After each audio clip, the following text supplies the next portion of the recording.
వేదికను అలంకరించిన పెద్దలకు, ముఖ్యంగా బ్రహ్మారెడ్డి సార్కు, అదేవిధంగా పాత కొలీగ్స్కు, నెక్స్ట్ మై చిల్డ్రన్, మీరు ఎవరు నాకు తెలియనట్లుగా ఉన్నారు మీరంతా కూడా. అయినప్పటికీ చాలా ఆనందంగా ఉంది, సంతోషంగా ఉంది. ఈ అందరూ కూడా మీరు ఇంత మంచిగా ఈ గ్యాదరింగ్ చేశారు, చాలా సంతోషం. ఇకపోతే చిన్న ఎక్స్పీరియన్స్ నిజంగా బ్రహ్మారెడ్డి సార్కు very thankful to Brahma Reddy sir. Because Saturday మాకు క్లాసులు పెట్టావు సార్. సార్ గురించి నిజంగా సార్ మేము ఆలోచన చేసుకునేవాళ్ళం. సార్ స్పీచ్ ఇస్తామని నేను కూడా అలా చెప్పగలుగుకునేవాళ్ళం, కానీ అలా చెప్పగలిగేవాళ్ళం కాదు. అయినప్పటికీ సార్ అలా చెప్పడం వల్లనే, చెప్పడం వల్లనే మేము ఎప్పుడు కూడా ఎస్ఏ పోదాం చూసేవాళ్ళం. కానీ సార్ అలా చేయడం వల్ల మేము ఈరోజు ఈ విధంగా మైక్ పట్టుకొని సాయంత్రం దాకా మాట్లాడతాను. Really I'm very thankful to Brahma Reddy sir. ఇంకా నాకు గుర్తున్నాయి కొన్ని విషయాలు. ఎప్పుడు కరుణ, రజిత, ఈ ముగ్గురు నాకు ఎప్పుడు చూస్తూనే ఉండేవాళ్ళు క్లాస్లో. కరుణ లేడు మొత్తానికి. తర్వాత పూర్ణ చెప్పు లేకుండా పాయింట్లు పొట్టి పాయింట్లు వేసుకొని తిరుగుతూ ఉండేవాడు. ఇదొకటి గుర్తుంది. రియల్లీ అటువంటి మంచి ఎక్స్పీరియన్స్ రియల్లీ ఈ ప్రగతి స్కూల్లో. I'm having 37 years teaching experience. రియల్గా చాలామంది కరస్పాండెంట్స్ చూసా, కానీ మా బ్రహ్మారెడ్డి సార్ లాంటి కరస్పాండెంట్ని ఇంతవరకు నేను చూడండి. రియల్లీ చాలా బిగ్ సార్ రియల్లీ. ఎందుకంటే సార్ని ప్రాముఖ్యత ఇచ్చేవాడు 11వ తారీఖు, అంతే కదా సార్? 11వ తారీఖు చిట్టి కట్టేది మా మేడం గారు.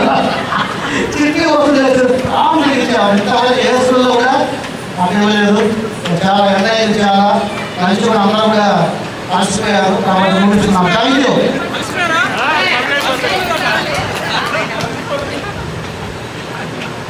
సార్ని మనం పట్టుకోలేమన్నమాట. సార్ పాదరసం లాంటి వాళ్ళు జారిపోతూ ఉంటారు చేతి నుంచి. Thank you sir, thank you very much.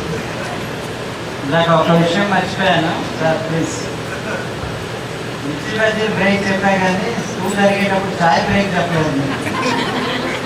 మిర్చి బజ్జీకి అయితే థియేటర్ ముందు చేయలేదు, చాయ్ బ్రేక్ అంటే నాగమండి మాత్రం రైగా వచ్చేది కాదు.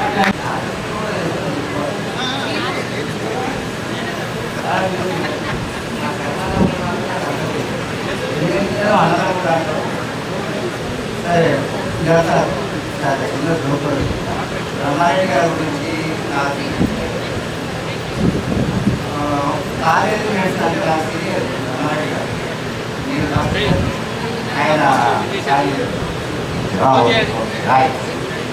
నేను ఒక జెండా పట్టుకుని వచ్చేటోడు స్టూడెంట్ యూనియన్లో నేను ఒక జెండా పట్టుకుని, ఆయన వేరే యూనియన్, నా యూనియన్ వేరే. వాస్తవం చెప్తున్నాం ఇద్దరం. అలానే ఇక్కడ 87లో ఇది స్టార్ట్ అయింది స్కూలు. 87లో నేను వచ్చాను. కొద్దిగా అక్కడ ఇక్కడ స్టార్టింగ్ చిన్న ఇల్లు పెట్టి పాటలు పెట్టిన కానుకున్నాను. 87 నుంచి 96 వరకు. ఇంకా సారపాత్రనే పుట్టిపోయారు కాబట్టి మొత్తం ముత్యాలపేట వాళ్ళ తల్లిదండ్రులు, మీ తల్లిదండ్రులు, మీ పేరెంట్స్ అందరూ తెలిసిన. సో చాలా రోజులు అయింది. 96 వరకు పనిచేసి ఇక్కడ నుంచి చెప్పాను. సో క్రమశిక్షణ 96 ఇక్కడ నుంచి ఇక్కడ వరకు అందరూ సార్లు చెప్పేశారు. సో నేను టీచర్ ప్రొఫెషన్లో లేను. ఇక్కడ నుంచి పోయిన తర్వాత అకౌంట్స్ సెక్షన్ చెప్పాను. మొత్తం చాలా కంపెనీలు తిరిగాను. భారతదేశంలో 2-3 స్టేట్లో కూడా తిరిగాను. తెలంగాణ, ఆంధ్రప్రదేశ్ చాలా సైట్లు. ఓపెన్ క్లాస్కి అయితే ఒక 7-8 పైన ఓపెన్ క్లాస్లో వేస్తాను. 500-600-700 మందితో కూడా అకౌంట్ ఆఫీసర్గా పనిచేసి, నేనే పనిచేసి, నా కిందనే పనిచేసి చాలా ట్రబుల్స్ అయ్యాను. ఇక్కడ మన శ్రీనివాస్ చెప్పారు, ఆయన ఎందుకన్నా చాలా అతను చెప్తూ ఉంటే ఇంటూ ఉన్నాను నేను. చాలా స్పీచ్ ఒక ప్రవర్తనకర్త ఎలా చెప్తారో అలా ఉంది. అతను మెచ్చుకోలేకపోయాడు. నేను అకౌంట్స్ మేనేజ్ చేయడం ఎంత కష్టమో అని చెప్పి 2వ పాయింట్ నాకు ఏమి ఇచ్చారంటే ఆనెస్టీ అనేది ఇచ్చారు. సో సో ఇది ఎందుకు చెప్తున్నానంటే నేను నా దీంట్లో గురించి మీ గురించి చెప్పకుండా ఒక టీచర్ ప్రొఫెషన్ గురించి వాళ్ళు చెప్పారు, నేను కూడా చెప్తాను. ఎందుకంటే 9 years పనిచేశాను ఈ స్కూల్లో దగ్గర స్టార్టింగ్ నుంచి. అది బ్రహ్మారెడ్డి గారు నా మీద నమ్ముకున్నారు, ఇచ్చేస్తారు. అది చాలా గొప్ప కదా. ఒక డబ్బులు అందులో నేను కొంత డబ్బులు తీసుకోవచ్చు కదా, కానీ నమ్మకంతో 9 సంవత్సరాలు నాకే ఇచ్చారు. సో అదే మన అదృష్టంలో కానీ ఏ కంపెనీకి పో, ఐఆర్సీఎల్ పో, ఏఎంఆర్సీఎల్ పో, మరి పెద్ద స్టీల్ కంపెనీ ఆసియాలో నెంబర్ 10లో 11 years చేశాను. ఆడికి పోయినా ఈ అకౌంట్స్లోనే డబ్బులు కూడా నువ్వే కూడా నాకే ఇచ్చాడు. వాళ్ళు ఎక్కడికి పోయినా కానీ అలాగే ఉండిపోయారు. ఎందుకంటే నా అదృష్టం అట్లా ఉంది. ఆ క్యాష్ గేజ్ చేయడం కూడా నాకే ఇచ్చారు. అకౌంట్స్ కూడా, క్యాష్ కూడా, అడ్మినిస్ట్రేషన్ కూడా, ఇదే కూడా. అంటే ఎందుకు చెప్తుందంటే ఒక ప్రొఫెషనే కాకుండా మన ప్రొఫెషన్లో ఎన్నో కష్టాలు ఉంటాయి. అది ఈజీ కాదు. బట్ నేను ఒకటే చెప్పాను, కన్సిస్టెంట్గా వీటన్నిటి గురించి మనం చెప్పారు. ధైర్యం కూడా ఉండాలి. నేను నా గురించి చెప్పానంటే ఎంతసేపు కూడా ఇంకొక ఎక్స్పీరియన్స్ చెప్తున్నా. ఈ 11 years అకౌంట్స్ చేసిన తర్వాత ఇక్కడ నుంచి వెళ్ళిపోయి పెద్ద కంపెనీ అయినా నాకు ఎందుకో ఇంట్రెస్ట్ తప్పి దాని నుంచి బయటపోదామని ఇంటర్వ్యూకి పోతే ఐఆర్సీ ఇంటర్వ్యూకి పోయారు. జస్ట్ మీకు ఎందుకు చెప్తుందంటే ధైర్యం అనేది ఖచ్చితంగా ఉండాలి. అది నా మొదటి పాయింట్. నేను ఎన్ని సంవత్సరాలు వచ్చినా కానీ ధైర్యం ఉండాలనే ఉద్దేశంతో చెప్తున్నాను. అక్కడికి పోతే చార్టర్డ్ అకౌంట్స్, ఐపీడబ్ల్యూ, అసలు ఎంత పెద్ద పెద్దలు, పెద్ద ఏళ్ళు, నాకంటే పెద్ద అమ్మాయి ఆడికి పోతే నేను చూసుకుంటే ఒక బీకామ్కి నేను పరీక్షలు రాయలేదు. సో నాకు చెప్పుకోవడానికి బీకామ్ ఉంటుంది. ఆయన పోయిన తర్వాత బాధ అనిపించింది. అసలు నేను ఇంటర్వ్యూ చేయగలనా లేదా. చేసిన తర్వాత లోనికి పోయిన తర్వాత ఒక్కొక్కరు అయిపోతున్నారు. వచ్చిన తర్వాత చాలామంది 50% వెళ్ళిపోయారు. నాకు క్వశ్చన్ చేస్తున్నారు, మన రోమ్ పెట్టడానికి ఇంగ్లీష్ అంటే అట్లా ఇంగ్లీషే మాట్లాడాలి. వచ్చిందే కానీ కొంచెం అంత స్పీడ్ మాట్లాడాలి. సరే అన్నీ చెప్పేశారు. చెప్పిన తర్వాత ఒక్కొక్క క్వశ్చన్ అడిగారు. జస్ట్ మీకు కూడా ఉపయోగపడుతుందనే చెప్తున్నా. క్వశ్చన్ అడిగితే సరిగ్గా చెప్పలేకపోవడానికి ఏం చేయాలో అని గురించి చెప్పారు. చెప్తే వాళ్ళందరూ కూడా ఇంటర్వ్యూ చేసి ముఖ్య ఇక్కడ ఉంటే ఇంత తిరిగి చూపించి ఇక్కడ చెప్పేవా అన్నారు. Last question. సో డిసప్పాయింట్ అయ్యాను. ఎందుకంటే అన్నీ కోసేది కానీ నేను ఏమన్నా మిస్ అవుతున్నా, మంచి కంపెనీ కదా అని. సో బయటకు పోయి కూర్చొని ఎక్కడ చేయకుండా అన్నారు. లోపల అపాయింట్మెంట్ ఆర్డర్ రెడీ చేసి సంతకం పెట్టడానికి ఒక ఫీల్ వచ్చింది సార్. సో నేను రెడీ అంటే నా లైఫ్లో కూడా నేను ఎన్నో కంపెనీలో చేశాను కానీ అంటే ఒకదానికొకటి తర్వాత నా ప్రొఫెషన్లో నాకు ఎదుగుదల బట్టి ఇంకా నాదేం చెప్పానంటే మనకున్న ధైర్యం ఉండాలి. అక్కడ ఐసీడబ్ల్యూ వచ్చాడా, సీఏ వచ్చాడా, ఎంత ఎక్స్పీరియన్స్ వచ్చాడు, నాకంటే పెద్దవాడు ఎంత వచ్చాడు. నాకు అప్పటికి ఎంత పెద్ద వయసేం కాదు. నేను ఇక్కడ నుంచి వెళ్ళిన తర్వాత ఒక పెద్ద కంపెనీ చేశాను. మళ్ళీ తర్వాత మార్పు ఎన్నో సమస్యలు లైఫ్లో వస్తాయి. నాకు కూడా వచ్చాయి, మీకు కూడా వస్తాయి. నేనే చిన్నపిల్లలు కాదు. సోషల్ మీడియాలో ఎన్నో ఉన్నాయి, ఎన్నో కథలు ఉన్నాయి. ఏంటి నాలాంటివి చెప్తూనే ఉంటారు, ఇంకేటో వింటూనే ఉంటారు. రమారెడ్డి గారికి నాకు ఉన్న సంబంధం కూడా అలాంటి లేదు. జస్ట్ ఆయనకి నాకు కూడా చిన్న తేడాలు కూడా వచ్చాయి. ఉంటుంది. మీకు ఉన్నాయో లేవో నాకు తెలియదు. ఇద్దరికైతే ఖచ్చితంగా అప్పుడప్పుడు ఉండేది. అయితే ఏంటి ఇద్దరు కలిసి చదువుకున్నాం ఢిల్లీలో ఇద్దరు ప్రసిద్ధమైన సింగర్స్ ఉన్నారనమాట. ఒకళ్ళు లతా మంగేష్కర్, రెండో అమ్మ ఆశా భోస్లే. విన్నారా? ఈ బయలు ఎంతమంది ఉన్నారు? లతా మంగేష్కర్ గారి పేరైతే తెలుసు కదా. అట్లా ప్రగతి స్కూల్కి సంబంధించి స్వర్ణలత మేడం, తర్వాత జ్యోతి మేడం, ఇద్దరు ఎవరు తక్కువ కాదు. నాకు గుర్తుండి 6th స్వర్ణలత మేడం చెప్తే 7th జ్యోతి మేడం చెప్పారనమాట మనకి. తర్వాత వీళ్ళ స్పెషాలిటీ ఏంటంటే జ్యోతి మేడం ఎప్పుడు మ్యాథ్స్ సార్తో గొడవ పడేవాళ్ళు. ఏం మ్యాథ్స్లో ఉన్న ఎక్కువ ఏంటి ఇంకా అర్థమైన వాళ్ళకే తెలుస్తుంది. లెక్కలు మనం నేర్చుకుంటాం, జీవితానికి ఉపయోగపడతాయి. లెక్కలు తక్కువ కాదు, కానీ తెలుగు ఈక్వల్లీ ఇంపార్టెంట్. తెలుగు ఎంత ఇంపార్టెంట్ అంటే ఇప్పటికీ నేను కొన్నిసార్లు మాట్లాడినప్పుడు నీ భాష చక్కగా ఉంది. మంచి స్పెషాలిటీ ఏంటంటే ఒక పాఠం అనమాట. సో మేడం గారు తెలుగు తక్కువ కాదు అనడానికి మర్చిపోయాక నేను ఒకటి చెప్తాను అనమాట. నాకు కూడా చాలా ఇష్టం తెలుగు భాష అన్న పదాలన్నా. సో మేడం గారి గౌరవ సూచకంగా ఒక చిన్న పద్యం ఉంటుంది అనమాట. అడిగెదనని కడు అడిజను నడిగినదను మగుడనుడు వడని నడ ఎడగన బెడబెడ చిడిముడి తడబడ నడుగిడు నడిగిడదు చేడిమ నడుగిడు నెడలను. అడిగెదనని కడు అడిజను నడిగినదను మగుడనుడు వడని నడ ఎడగన వీడు నాడు వీడలు చేయడం నాడు వీడు నెలలను. అంటే ఇది గజేంద్ర మోక్షంలో ఒక పద్యం అన్నమాట. ఈ పద్యం ఏంటి అంటే మీకు తెలుసు కదా, ఆ గజేంద్రుడు నీళ్ళలోకి దిగితే మొసలి తన కాలు పట్టుకుంటుంది. నీళ్ళల్లో అన్నిటికన్నా బలమైనది ఏంటి అంటే మొసలి. మరి భూమి మీద అన్నిటికన్నా బలమైనది ఏంటి అంటే ఏనుగు. ఈ రెండుకి పోటీ. ఏనుగేమో భూమి మీద ఉంది, మొసలేమో నీళ్ళలో ఉంది. మొసలు లాగుతా ఉంటే ఏనుగు బలం సరిపోవట్లేదు. ఎంతసేపు పోరాడి పోరాడి పోరాడి దానికి బలం సరిపోక అప్పుడు ప్రార్థించిందట. ఎవరిని? విష్ణుమూర్తిని ప్రార్థించింది. అంతసేపు ప్రార్థించాల. ప్రార్థించే సమయానికి విష్ణుమూర్తి ఎక్కడ ఉన్నాడు? రుక్మిణి దేవితో పాటు ఉన్నాడు. ఎప్పుడైతే ఆ ప్రార్థన వినపడిందో అక్కడ నుంచి ఇక పరిగెట్టుకొని వస్తాడట. అప్పుడు రుక్మిణీదేవి అనుకుంటుంది, అడిగేదనని కడువు అడిగను. అంటే నేను అడుగుతా, కడువు అడిగి మిక్కిలి వేగంగా వెళ్తున్నాడు ఆయన. అడిగినను అప్పుడు ముడవాడని. అంటే నేను అడిగినా కానీ మగడ కదా, చెప్పాలనే ఉంది, చెప్పడు. నడువిడు నెడలను జడ్మ అంటే రుక్మిణీదేవి అన్నమాట. దీనికి సంబంధించింది అనమాట. నాకు ఎంత ప్రియమైన పూర్వ విద్యార్థులందరికీ కూడా శుభాశిస్సులు, శుభాభినందనలు. ఈ సమ్మేళన కార్యక్రమం ఏర్పాటు చేయటువంటి మాటగా మనందరం ఎక్కడెక్కడో ఉన్నాం. మనందరినీ కలిపి ఈ చోట సమావేశపరిచి ఇంతటి ఆనందాన్ని, కళ్ళల్లో సంతోషాన్ని, మనస్సు నిండా ఆనందాన్ని తెలియజేస్తున్నటువంటి మీ అందరికీ, మీ గురుభక్తిని చాటుతున్నటువంటి మీ అందరికీ కూడా నా ధన్యవాదాలు. ఏం చెప్పాలి, అందరూ అన్నీ చెప్పేశారు. నా అనుభవం కూడా అది. నేను కూడా 91లో వచ్చి సార్ అడిగాను. నాకు కూడా డెమో కానీ ఏమీ కానీ లేకుండా నాకు కూడా ఈ స్కూల్లో ఉపాధ్యాయునిగా చేయడానికి అవకాశం కల్పించారు.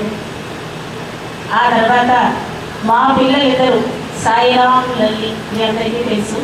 వాళ్ళు కూడా ఇక్కడే పునాది వేసుకుని ఈరోజు భగవంతుడి దయ వల్ల సారు పుణ్యమాని మంచి మంచి ఉద్యోగాలు వేసుకుంటున్నారు. అందరం బాగున్నాం. నేను ఈ స్కూల్లో 9 సంవత్సరాలు పనిచేశాను. ఇక్కడ నుంచి కాకినాడ వెళ్ళాను, ఒక 3 years పనిచేశాను. వెస్ట్ గోదావరి తణుకు వెళ్ళాను, ఒక 9 years పనిచేశాను. విజయవాడలో 1 సంవత్సరం మాత్రమే చేశాను. ఇప్పుడు హైదరాబాద్లో ప్రజెంట్ వర్కింగ్ నేను ఇంకా చేస్తూనే ఉన్నాను. లాస్ట్ టైం మానేశాను, కానీ ఆ స్కూల్ వాళ్ళు మళ్ళీ కాదు మీరు రావాలి అని చెప్పడం వలన కంటిన్యూ చేస్తున్నాను. ఇంతటి అవకాశం నాకు ఇచ్చారు అంటే కారణం మన బ్రహ్మారెడ్డి సార్ ఈ స్కూల్లో సెకండ్ క్లాస్ పెట్టారు మంత్లీ వన్స్, ఒక సాటర్డే. నేను నిజంగా ఇక్కడికి వచ్చినప్పుడు మాకు అంత నాలెడ్జ్ చేయలేదు. అప్పుడు కూడా మా వయసు చిన్నదే కదా. ఇక్కడికి వచ్చిన తర్వాత సార్ సెకండ్ క్లాస్ ఏర్పాటు చేయడం, అందులో భాగంగా నేను కూడా క్లాసు డెమో ఇవ్వడం, నాతోటి ఉపాధ్యాయులందరూ కూడా క్లాస్ చెప్పడం, అవి మేము వినడం, నేను చెప్పినటువంటి క్లాసులో ఏమైనా తప్పులు ఉన్నట్లయితే వాళ్ళందరూ కూడా సరిచేసి చెప్పడం, ఇలా మేము డే బై డే నాలెడ్జ్ పెంచుకొని, మీరు నమ్ముతారో నమ్మరో, నేను ఏ ఊరు వెళ్ళినా, ఏ ఇంటర్వ్యూకి వెళ్ళినా డెమో ఇచ్చాను అంటే వెనక్కి తిరిగి వచ్చినటువంటి సందర్భం ఎప్పుడూ లేదు. వెళ్ళాను అంటే ఖచ్చితంగా నేను జాయిన్ అయ్యాను అని అర్థం. ఈ గర్వంగా చెప్పుకోవడానికి గల కారణం ఈ ప్రగతి విద్యానికేతన్ బ్రహ్మారెడ్డి సార్. అంతకుముందు అంత నాలెడ్జ్ లేదు మాకు, నేర్చుకున్నాం ఇక్కడ. ఎందుకంటే బ్రహ్మారెడ్డి సార్ గోడల మీద మంచి మంచి స్లోగన్స్ రాస్తూ ఉండేవారు. అన్ని వృత్తుల కన్నా ఉపాధ్యాయ వృత్తి విన్నా. నేను అనుకునేదాన్ని రాశారు అనుకున్నాను, కానీ ఆ ఉపాధ్యాయ వృత్తి విన్నా అనేటువంటి స్లోగన్కి అర్థం ఇప్పుడు మిమ్మల్ని అందరినీ చూస్తుంటే, మేము ఇక్కడ కూర్చుంటే దాని అర్థం ఏమిటో తెలుస్తుంది. అన్నీ అప్పుడే తెలియదు, అనుభవంలో తెలుస్తుంది. బాలగంగాధర్ తిలక్ గారి నుంచి తెలుసుకోవడానికి స్వరాజ్యం, నా జన్మ హక్కు, గీతా రహస్యం ఇలాంటివి రాసినటువంటి స్వాతంత్ర సమర యోధుడు. ఆయన మొట్టమొదట పూణేలో సాంస్క్రిట్ ఉపాధ్యాయుడిగా పనిచేశారట. పనిచేసినప్పుడు తర్వాత స్వాతంత్ర పోరాటంలో కూడా వచ్చారు. వచ్చినప్పుడు ఇక దేశ స్వాతంత్రం వచ్చేస్తుంది, ఇంకా కొద్ది రోజుల్లో ఉంది అనగా జర్నలిస్టులు వాళ్ళు వచ్చి అడిగారు తిలక్గారిని, ఏమంటే మనకి స్వాతంత్రం వస్తుంది, మీరు ప్రధానమంత్రిగా ఉంటారా, రక్షణ మంత్రిగా ఉంటారా, ఏ మంత్రిగా ఉంటారు, మీ అభిప్రాయం ఏంటో చెప్పండి ఆయన తిరగ్గారు అన్నారు కదా, ఒక ప్రధానమంత్రిని తయారు చేయాలన్నా, ఒక రక్షణ మంత్రిని తయారు చేయాలన్నా, ఏ మంత్రిని తయారు చేయాలన్నా కూడా ఉపాధ్యాయ వృత్తి నా చేతిలో ఉండదా, నాకే మంత్రి పదవి కావాలి అని అడిగారు. అంటే అంత గొప్ప ఉపాధ్యాయ వృత్తిలో ఇప్పుడు మేమందరం ఉన్నందుకు చాలా గర్వంగా ఉంది. ఇంత స్థాయిలో ఉన్నందుకు కూడా చాలా గర్వంగా ఉంది. అది కారణం ఇప్పటికీ ఎప్పటికీ మర్చిపోలేనటువంటి ప్రగతి విద్యానికేతన్ బ్రహ్మారెడ్డి. అట్లాగే మా పిల్లలు కూడా మంచి పొజిషన్లోనే ఉన్నారు. భగవంతుడి దయ వల్ల ఉన్నంతలో ఎటువంటి ఇబ్బంది లేకుండా. మిమ్మల్ని అందరినీ చూస్తుంటే కూడా అర్థమవుతోంది మీరు కూడా ఉన్నత స్థానాల్లో ఉన్నారు కాబట్టి ఎంతో ఉత్సాహంగా ఇటువంటి కార్యక్రమాలు నిర్వహించాలని, మీ గురుభక్తిని చాటాలని ఈ విధంగా చేశారు. నేను కూడా ఎన్నో స్కూల్స్ అవి చూశాను, కానీ ఇట్లా ఇట్లాంటి ఆత్మీయ సమ్మేళన కార్యక్రమాలు కానీ ఇట్లాంటివి నేను ఎక్కడా చూడాలి. నేను మంచి మంచి స్కూల్స్లో చేశాను, కార్పొరేటివ్ స్కూల్స్లోనే చేశాను, ఇప్పుడు చేస్తున్నాను. కానీ ఇలాంటి మేనేజ్మెంట్ కానీ ఇలాంటి కరస్పాండెంట్స్ కానీ ఉండదు. అసలు కరస్పాండెంట్ మొహమే మాకు తెలియదు. నాకేమైనా సమస్యలు ఉన్నా చెప్పుకోవాలంటే ఆ పైన ప్రిన్సిపల్స్ ఎవరో ఉంటారు.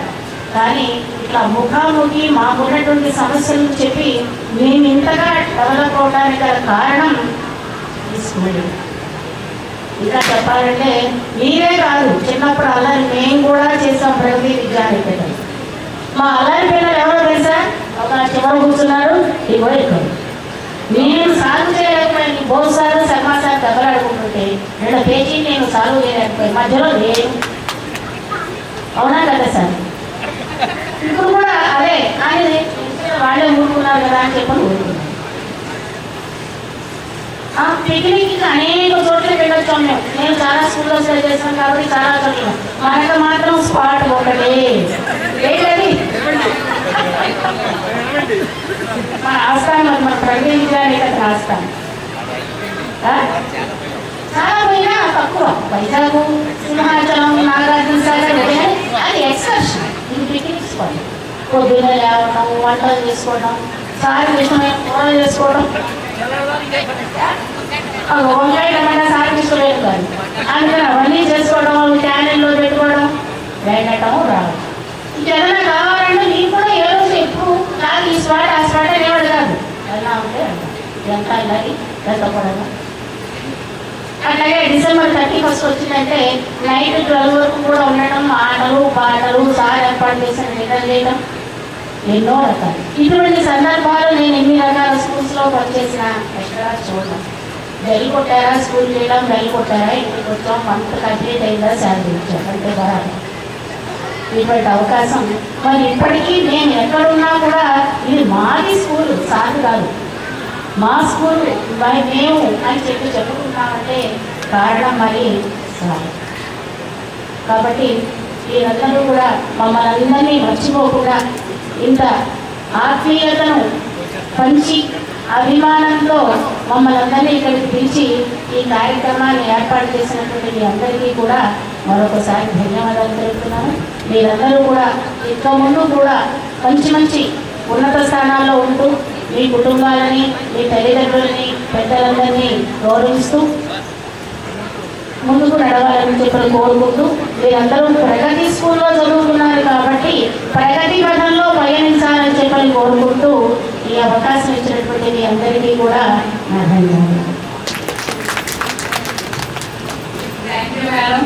వీధి ఉండేది, ఆ వీధిలో ఒక ఇల్లు ఉండేది. ఆ ఇంట్లో అమ్మా నాన్న పిల్లలు కలిసి ఉండేవారు. అమ్మా నాన్న పిల్లలతో ప్రేమగా ఉండేవారు. వినయ విధేయతలు, బుద్ధులు నేర్పించేవారు. పిల్లలు ఆటపాటలతో కాలమంతా గడిపేవారు. పిల్లలు బాగా చదువుకోవాలి, ఉన్నత స్థానానికి వెళ్ళాలని తల్లిదండ్రుల కోరిక ఉండేది. కానీ పిల్లలకు రెక్కలు విడుచుకొని పైకి ఎగరాలి, ఇంటిని వదిలి వెళ్ళాలి అనే ఆశ ఉండేది. ఆకర్షణీయంగా కనిపిస్తూ ఉండేది. ఇల్లంటే తల్లిదండ్రుల ఆంక్షలు, అంతా పద్ధతి ప్రకారం చేయాలి, చెప్పి చేయాలి అని బంధించినట్టు ఉండేది. ఎప్పుడెప్పుడు ఇంట్లోంచి బయటికి వెళ్తామా అని ఎదురు చూస్తూ ఉండేవాళ్ళు. అలా కొంతకాలం గడిచిన తర్వాత ఎగరటానికి సరిపడా శక్తి రెక్కల్లో నిండింది, ఎదిగే అవకాశం వచ్చింది. అలా పిల్లలు ఆకర్షణీయమైన ప్రపంచంలో ఊహలు నిద్ర పట్టనివ్వకుండా ఉన్న ఉత్సాహంలో ఇంటి నుంచి బయటికి వెళ్ళారు. కేవలం ఇంటి నుంచి మాత్రమే కాదు, ఒకరి నుంచి ఒకరు విడిపోయి ఎవరి జీవన మార్గాల్లో వాళ్ళు సరికొత్త ప్రయాణాన్ని ప్రారంభించారు. నిమిషాలు గంటలయ్యాయి, గంటలు రోజులయ్యాయి, అలా నెలలు సంవత్సరాలు గడిచిపోయాయి. అప్పుడప్పుడు ఇల్లు అమ్మా నాన్న బాగా గుర్తొస్తున్నారు. ఇంటికి వెళ్ళాలి, అమ్మా నాన్నని చూడాలి అని అప్పుడప్పుడు అనిపిస్తుంది. అయినా ఆపలేని జీవితం అనే పరుగు పందెంలో వడివడిగా నడుస్తూ పరుగు తీస్తూనే ఉన్నారు. అప్పుడప్పుడు తోబుట్టువులతో మాట్లాడుతున్నారు. తనతో పాటు కలిసి పెరిగిన అన్నదమ్ములు అక్క చెల్లెల్ని పలకరిస్తున్నారు. గుడిబడి అడుగులు నడకైంది, నడకలో వేగం పెరిగింది, వేగం పెరిగి అది పరుగైంది. పరిగెడుతూనే ఉన్నాము. అలా జీవన గమనంలో సరికొత్త మార్గాన్ని అన్వేషించుకుంటూ తమను తాము శోధించుకుంటూ నిరంతరం కృషి, శ్రమ, ధైర్యంతో ఒక్కొక్క స్థానానికి చేరారు. జ్ఞానమే అన్నిటికీ మూలం, జ్ఞానం ద్వారానే మార్పు సాధ్యం అనే నమ్మకంతో ఉపాధ్యాయులుగా అయ్యారు. తమ లక్ష్య సాధనలో ఒక్కొక్క మెట్టు ఎక్కుతూ విదేశాలకు పయనమయ్యారు. సమాజంలో మంచి మార్పు తీసుకురావాలని రాజకీయ నాయకులు అయ్యారు, వ్యాపారస్తులు అయ్యారు, ఉద్యోగస్తులు అయ్యారు, అందరికీ అన్నం పెట్టే రైతులు అయ్యారు, క్రమంగా పెంచి పోషించే అమ్మా నాన్నలు అయ్యారు. జీవితంలో అన్నిటికన్నా ముఖ్యం తమను తాము తెలుసుకోవడమే, తమను తాము అర్థం చేసుకోవడమే అని మనసులో జయించే ప్రయాణంలో ఆధ్యాత్మిక మార్గంలోకి నడిచారు. ఇలా విభిన్న రకాల ఉద్యోగ, వృత్తి, వ్యాపార కార్యక్రమాలతో తలమునకలయ్యాయి. కొత్త వ్యక్తులతో పరిచయాలు అయ్యాయి, కొత్త సంబంధాలు నెలకొన్నాయి, కొత్త వారి స్నేహితులు అయ్యారు, కొత్త స్నేహితులు ఆటవారయ్యారు. ఇలా కాలం అందరి అంచనాలకు మించి మెరుపు వేగంతో పరిగెడుతుంది. అయినా అందరి మనసులో ఏదో ఒక మూల, ఎక్కడో పొరల్లో ఎంత మర్చిపోవాలని ప్రయత్నించినా పెరిగిన ఊరు, సొంత ఇల్లు, తల్లిదండ్రులు పదే జ్ఞాపకం వస్తున్నారు. ఆ పూర్వ స్మృతులు గుర్తొచ్చినప్పుడల్లా మనసు సంతోషంతో, హృదయం పులకరింతతో పరవశిస్తుంది. తీరిక లేని పనుల్లో తలమునకలై ఉన్నప్పటికీ ఇంటికి వెళ్ళాలి, అమ్మా నాన్నను చూడాలి, తనతో పాటు పెరిగినటువంటి అన్నదమ్ముల్ని, అక్కా చెల్లెల్ని కలవాలి అనే కోరిక మనసులో అలాగే మిగిలిపోయింది. ఆ కోరిక తీరదేమో అనే భయం కూడా ఉంది. కానీ 2025 సంవత్సరం ఒక తీయటి కబురు మోసుకొచ్చింది. కాలం చక్కటి అవకాశాన్ని ఇచ్చింది. నడి వేసవిలో ముహూర్తం కుదిరింది. బాగుని తీవ్ర ప్రతాపాన్ని మేము చల్లవరుస్తామంటూ శీతల స్నేహమందరం వెలువరిస్తుంది. ఎప్పుడెప్పుడు ఇంటికి వెళ్దామా, ఎప్పుడెప్పుడు అమ్మానాన్ని చూద్దామా, అలాగే ఎప్పుడెప్పుడు కలిసి పెరిగినటువంటి అక్కా చెల్లెలు, స్నేహితులతో గడుపుదామా అనే ఆలోచనలు ఉక్కిరి చేశాయి. రాత్రంతా నిద్ర పట్టకుండా చేశాయి. చివరికి ఆ రోజు రానే వచ్చింది. చరిత్రలో నిలిచిపోయే ఒక రోజు, సంవత్సరాల తరబడి మనం అందరం ఎదురు చూస్తున్న ఒక సుదినం, మనం గతంలోకి ప్రయాణించే ఒక అద్భుత ద్వారం. వేగంగా పరిగెడుతున్న కాలాన్ని వెక్కిరిస్తూ, గత స్మృతులను నెమరు వేస్తూ, కాలానికి ఎదురెళ్తూ, కాలగమన యంత్రంలో, టైం మెషిన్లో ప్రయాణించే ఈ ప్రయాణం ఎంతో సంతోషభరితం. ఈ క్షణాలు ఎంతో ఉద్విగ్న భరితమైనవి. నేటికి మనం ఇల్లు వదిలి 27 సంవత్సరాలైంది. తోటి వారికి దూరమై 27 సంవత్సరాలైంది. తల్లిదండ్రుల ఆప్యాయతలకు, ప్రేమానురాగాలకు, విధి విధానాలకు, క్రమశిక్షణకు, మధుర శిక్షణలకు దూరమై 27 సంవత్సరాలైంది. ఇన్నాళ్ళు మధ్య అంతరాలలో దాచుకొని ఉన్న అనుభవాల, అనుభూతులు ఆనంద బాష్పాల రూపంలో కళ్ళ నుంచి ప్రవహిస్తున్నాయి. ఆ ఊరే సారపాట, ఆ ఇల్లే మన ప్రగతి విద్యానికేతన్. మన తల్లిదండ్రుల పాత్రను పోషించినటువంటి, మన జీవితాన్ని చెక్కినటువంటి శిల్పులు మన తల్లిదండ్రులే, ఉపాధ్యాయులు. మన అన్నదమ్ములు, అక్క చెల్లెలే మన స్నేహితులు. ఇది కథ, మనకు తెలిసిన కథ, మనందరి కథ. శ్రీను, నువ్వు చేసిన ఆజ్ఞ ఇంత చేసిన తర్వాత మాట్లాడడానికి కూడా ఏమి, ఎందుకంటే ఇప్పుడు నువ్వు చెప్పే కథలో మాట్లాడారు. ఆ కథ సారాంశంగా అయినప్పటికీ నాకేదో చెప్పాలని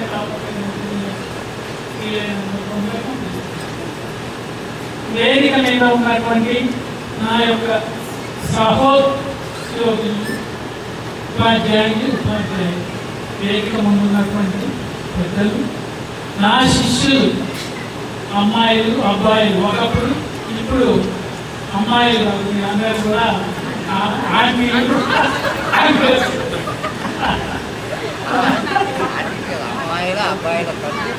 అదే సరే, ఏది ఏమైనప్పటికీ ఈరోజు నిజంగా చాలా సంతోషకరమైనటువంటి, ఎందుకంటే మనకు కొన్ని జ్ఞాపకాలు మనకు తెలియని శక్తి ఇస్తాయి. నాకైతే ఈరోజు నా శిష్యులు ఇంత గొప్పవాళ్ళు, ఇంత మంచిగా అభివృద్ధి చెందారు అని చెప్పి అనుకుని నా వరకు ఉన్నటువంటి నా సహోదరులు ఉపాధ్యాయులు వాళ్ళు చెప్పినటువంటి మాటలు ఇవన్నీ తోటి, అంటే నేను వేసినటువంటి ఆ గింజ మొదలు ఏవైతే ఉన్నాయో అవి మహావృక్షాలుగా మారి మహావృక్షాలు మంచి ఫలాలు తీసుకున్నాయి. మన ఎవరో చెప్పారు, మన శంకర్ సార్, మనం వేసేటటువంటి వృక్షాలలో మనకు తీపించేటటువంటి చెడు ఇట్లా రకరకాలుగా ఉండవచ్చు అని, కానీ నేను వేసినటువంటి గింజలన్నీ కూడా 199% ఇంకేది ఫలాలు మాత్రమే అందిస్తుంది. అది మాత్రం నేను మనస్ఫూర్తిగా నమ్ముతున్నాను. దానికి కారణం ఈరోజు వేదిక మీద ఉన్నటువంటి ఆ సోదర సమానం నిర్మలా గారు కానీ, ఎందుకంటే నిర్మలా మేమందరం కూడా చిన్నప్పటి నుంచి కూడా, అలాగే ఇంకొక సిస్టర్ లక్ష్మి ఎక్కడుంది, నా సొంత చెల్లెలతో సమానం లక్ష్మి. ఎప్పుడు ఏదైనా సరే అన్నయ్యని ఆప్యాయంగా పలకరించేటటువంటి నా సొంత చెల్లెలు లక్ష్మి. అలాగనే నాకు వేదిక మీద ఉన్నటువంటి నాగలక్ష్మి గారు కానీ, అదేవిధంగా సొందరత గారు కానీ, జ్యోతి గారు కానీ, ఇకపోతే జెంట్స్కి వచ్చే వరకు ఎంతో ఆప్యాయతగా ఉన్నటువంటి బోసు గారు, అలాగే నాగార్జునరావు సార్, అగస్టిన్ సార్, ఇక మరి నాతోటి సమానమైనటువంటి ఒక విధంగా చెప్పాలంటే బాధ్యతను కొంతకాలం పోసినటువంటి వెంకటేశ్వర సార్, శర్మ సార్ ఎప్పుడు కూడా వికటకవి మొత్తం ఆ యొక్క బ్యాచ్ ఎక్కడున్నా, ఏ పిక్నిక్ పోయినా, ఏ ఎక్స్కర్షన్ పోయినా శర్మ సార్ ఒక పక్క, బోస్ సార్ ఒక పక్క, ఇద్దరు గొడవలు మధ్యలో తర్వాత సర్వేశ్వరరావు సారు, శంకర్ సారు, వీళ్ళందరినీ చూస్తూ ఉంటే నిజంగా శంకర్ సార్ ఎక్కడ వెళ్ళదు. నిన్న ఫోన్ చేయగానే నాకు నీళ్ళు పట్టుకుంటూ ప్రకటన లేదు తప్పనిసరి కానీ వచ్చేసారు. ఆయన ఎంతో పని ఉంది కాదు. సరే, ఒక 2 నిమిషాలు ప్లీజ్, నాకు కొన్ని ముఖ్యమైనటువంటి మాట్లాడారు. అయితే ఇప్పుడు 39 సంవత్సరాలు అయిపోయి 40వ సంవత్సరంలో అడుగు పెడుతున్నాం మన ప్రగతి విజయానికి. ఈ 40వ సంవత్సరంలో అడుగు పెట్టేటటువంటి క్రమంలో ప్రతి సంవత్సరం అయిపోయిన తర్వాత చివరి పనిదినం రోజు ఈ సంవత్సరం నేను ఏం చేశాను, దాని యొక్క ఫలితాలు ఫస్ట్ నేను రిజల్ట్ గురించి ఆలోచించాను. మనం వేసినటువంటి స్టాండర్డ్స్ పిల్లలకు ఎంతవరకు అనేది, వాటిని పిల్లలకి ఎంత మేరకు ఉపయోగించుకున్నారు అనేటటువంటి దాన్ని మా టీచర్స్తో కూడా నేను తీసుకు. ఈరోజు మొన్న జరిగినటువంటి స్టాఫ్ మీటింగ్లో కూడా నేను ఒకటే చెప్పాను, మనము సరైన పద్ధతిలో మంచి స్టాండర్డ్స్ వాళ్ళకి ఇచ్చినట్లయితే వాళ్ళ లైఫ్లో వాళ్ళు ఎక్కడ ఉన్నా సరే, ఈ స్కూల్ కాదు, ఇంకొక స్కూల్ కాదు, ఇంకొక స్కూల్ కాదు, ఎక్కడ ఉన్నా సరే, నేను ఎక్కడ చదివానంటే నేను ప్రగతిలో చదివాను గర్వం చెప్పుకునేటట్టు మనం ఆ పిల్లలతో స్టాండర్డ్స్ చేసి పంపించాలి. అప్పుడే మనం చదువుకున్న దానికి మనము టీచర్గా మన బాధ్యతను సక్రమంగా నిర్వర్తించినటువంటి వాళ్ళు ఉంటాం. లేకపోతే ఏదో ఉద్యోగం లేదా శాలరీ కోసం చేసినట్లయితే చేయలేదు అని చెప్పి. అదేవిధంగా నేను ఇంకొక విషయం కూడా చెప్తాను, నా దగ్గర సబ్జెక్టు, వర్క్, కమిట్మెంట్, కష్టపడే తత్వం ఉంటేనే ఉండగలుగుతారు, లేకపోతే ఉండలేదు. ఫస్ట్ తీసుకునేటప్పుడే చెప్తాం, ఎవరిని తీసుకున్నా మీరు వాళ్ళొచ్చి కష్టపడి విద్యార్థికి ఏ విధమైనటువంటి నష్టం జరగకుండా పనిచేసేటట్లయితేనే నా దగ్గర పనిచేస్తారు, లేకపోతే పని చేయలేదు అని చేస్తారు. దానివల్ల వాళ్ళు కూడా ఏంటంటే అర్థం చేసుకుంటారు. దానికి అనుకూలంగా ఇప్పుడు కూడా ప్రజెంట్ ఉన్నటువంటి దాదాపు 24 మంది పనిచేస్తున్నారు. ప్రతి ఒక్కరు కూడా సొంత ఇది నాది అని చెప్పి పనిచేస్తున్నటువంటి క్రమం అన్నమాట. అంటే దానికి నేను వేరే కార్పొరేట్లను లేకపోతే వాళ్ళతోటి మనకు వాళ్ళకి ఇచ్చే స్వేచ్ఛ, వాళ్ళకు ఉండేటటువంటి విధానము, వాళ్ళకు మనం సజెస్ట్ చేసే విధానే వాళ్ళు మనస్ఫూర్తిగా పనిచేయడానికి ఈ క్రమంలో మన యొక్క ఈ ప్రగతి ముందుకు నడవడానికి కారణమని చెప్తున్నాను. ఇంకొకటి ఏంటంటే నేను ఇప్పుడు మీరు దాదాపు 10th క్లాస్ అయిపోయి 27 సంవత్సరాలు మీ పిల్లలకు కూడా దగ్గర దాదాపు 10-15 సంవత్సరాలు పైనే ఉంటాయి. అవునా? నేను కొంతమంది 10th క్లాస్కే వచ్చినారు, కొంతమంది బీటెక్, ఇంకా అమ్మాయిలో అయితే ఇంకా ముందే బీటెక్లు కూడా అయిపోయి జాబ్లు కూడా సెట్ అయినా ఆశ్చర్యపోవాల్సిన అవసరం లేదు. అయితే నేను చేసే సూచన ఒకటేనమ్మా, వాళ్ళ వ్యవస్థలో ఏమవుతుందంటే అది ఎక్కడ జరుగుతుందో లోపం, కానీ ఈ కొత్త విధానాల వల్ల అయితే, ఈ సోషల్ మీడియా వల్ల అయితే, ఈ ఏమంటారు మాయా మీడియాలో మనకు వచ్చేటటువంటి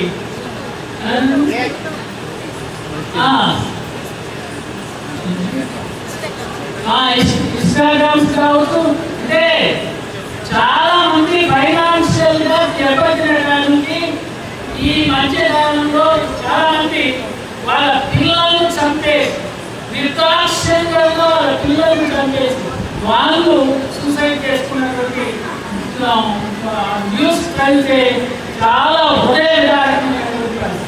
ఎందుకంటే సులభ పద్ధతిలో మనం ఏదో ఒకేసారి ఉపయోగం కావాలి, ఆ గొప్ప ధనవంతులు కావాలనేటటువంటి ఈజీ మెథడ్లో ముందుకు, ఈజీ మెథడ్లో మనీ ఎర్నింగ్ అనేటటువంటి దానికి ఆశపడి ముందుకు పోయి అప్పులు పాలయ్యి ఆ అప్పులు ఎలాగో ఆలోచించుకోక దాన్ని ధైర్యంగా ఎదుర్కొనేటటువంటి ఆ ధైర్యం లేక ఈ విధమైనటువంటి నిర్ణయాలు జరుగుతున్నటువంటి పరిస్థితి. కాబట్టి నేను ఇంకొకటే చెప్పేది, మీరే కాదు రేపు మీ పిల్లలైన మీ భవిష్యత్తులో వాళ్ళకు సరైనటువంటి గైడెన్స్ మనం ఇవ్వాలి. ఒకవేళ ఎక్కడైనా నష్టపోయినా ఓకే, నష్టపోయినా ఏం కాదు, భవిష్యత్తు ఉంది, ఇంకా వాళ్ళకి మోరల్ సపోర్ట్ అనేది మనం ఇచ్చినట్లయితే ఆ విధమైనటువంటి నిర్ణయాలు తీసుకోవాలి. ఇంకొకటి, మీ అందరికీ ఓల్డ్ ఏజ్ తల్లిదండ్రులు కూడా ఉంటుంటారు. కాబట్టి మీరు మీ పిల్లలే కాదు, రేపు మీ తల్లిదండ్రులు కూడా వాళ్ళని మంచిగా చూసుకోవాల్సినటువంటి బాధ్యత కూడా మన మీదనే ఉంది. ఎందుకంటే మనం ప్రగతి స్కూల్ సంబంధించినటువంటి విద్యార్థులు అని చెప్పి గొప్పగా చెప్పుకోవడం అదే కాకుండా మన తల్లిదండ్రులను మనము మంచిగా గౌరవంగా చూసుకోవాల్సినట్లయితే మన పిల్లలు రేపు మనల్ని కూడా అదే విధంగా చూడడానికి అవకాశం ఉంటుంది. కాబట్టి మనము సామాజిక బాధ్యత అనేటటువంటి దాన్ని మనం ఎక్కడ మరవకుండా మనం మన బాధ్యతను మనం గొప్పగా నిర్వర్తించాలని చెప్పి, సరే ఇప్పటికే చాలా సమయం అయిపోయింది కాబట్టి ఎంతో ఓపికగా మీరందరూ కూడా ఇప్పటిదాకా ఉన్నందుకు అందరికీ పేరున ధన్యవాదాలు తెలియజేస్తూ, ముందుగా ముఖ్యంగా వంశీ, తర్వాత కిషోర్, ఫాజిల్, శ్రీనివాస్, జయరామ్ ఎవరెవరైతే ముందుపడి ఈ కార్యక్రమానికి వెంకటరత్నమ్మ, మాధవి వీళ్ళందరికీ ప్రత్యేకంగా కూడా అభినందిస్తున్నాం. ఇంకోటి ఏంటంటే ఇవాళ నేను చేసినటువంటి కార్యక్రమాలు నిజంగా అసలు నేను కూడా ఎప్పుడు చేయలేదు. ఎంతో బాగా ప్రాంతంగా చాలా ప్రాంతంగా చేశారమ్మా. ఈ భవిష్యత్తులో కూడా మంచిగా మీరందరూ కూడా ఒక మంచి ఉన్నత స్థాయికి ఉండాలని, ఎప్పుడు అందరి చేత మీరు ఎప్పుడు కూడా గౌరవించబడాలని చెప్పి మనస్ఫూర్తిగా కోరుకుంటూ ధన్యవాదాలు. శ్రీనివాస్ పాత్ర చాలా సక్సెస్ఫుల్గా. ఇంకొకటి మాట చెప్పాలి, శ్రీనివాస్ వాళ్ళ బ్యాచ్లో 7th క్లాస్లో కావాలి 501 మన స్కూల్లో ఫస్ట్ 500 దాటినటువంటి వాడు శ్రీనివాస్. నా బాబు మంచి అంటే ఆ బ్యాచ్లో ఆపరే కాకుండా మంచి ఒక డిసిప్లిన్ కలిగినటువంటి మంచి విద్యార్థి. సరే, అటువంటి వీళ్ళందరూ కూడా ఇప్పుడు ఈ బ్యాచ్లో ఉన్నటువంటి కొంతమంది రాలేకపోయినప్పటికీ అందరూ కూడా మోస్ట్ ఆఫ్ ద మెంబర్స్ మంచిగా సెటిల్ అయ్యారు, మంచి సక్సెస్ఫుల్గా మీ జీవితాలను కొనసాగిస్తున్నారు. కాబట్టి మరొక్కసారి మీ అందరికీ ఆ యొక్క ఆశీస్సులు ఎల్లవేళలా ఉంటాయి.